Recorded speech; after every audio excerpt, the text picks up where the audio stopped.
I talk about the time where Jacob wrestles God. Now, looking at it off just without going deep into it, it is a little bit confusing because what kind of hits your kind of brain is like, why is Jacob wrestling with God almost? So why is God wrestling with Jacob? But actually, it symbolizes how we sometimes go through turmoil and we wrestle with the past that we've done and everything like so, and that's basically what's happening with Jacob.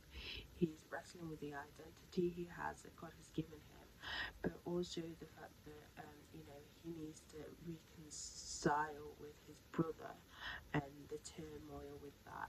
If you didn't know, literally since the womb, them two have been at it, but it's from the book of Genesis if you want to read on that. But everyone knows the backstory of that, but those two have not seen eye to eye. There's always been this power struggle between the two. So he's going through that, but in the end, we go through that situation. Once we've gone through everything, once we've gone through the turmoil and everything like that, we get the strength and we get that renewal, which Jacob gets, because Jacob gets that renewal and that new realization to the point where God then gives him a new name.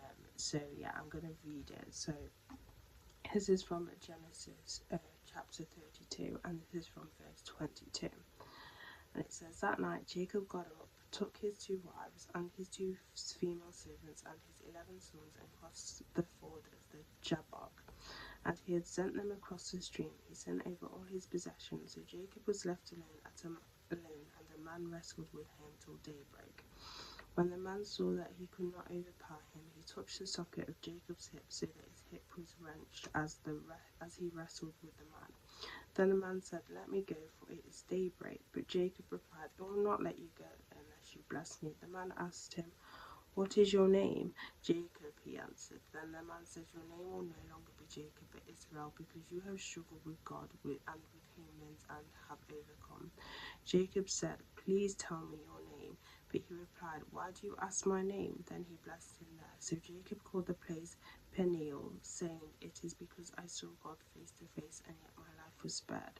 The sun rose above him as he passed Peniel, and he was limping because of his hip. Therefore, to this day, the Israelites do not eat the tendon attached to the socket of the hip, because the socket of Jacob's hip was touched near the tendon.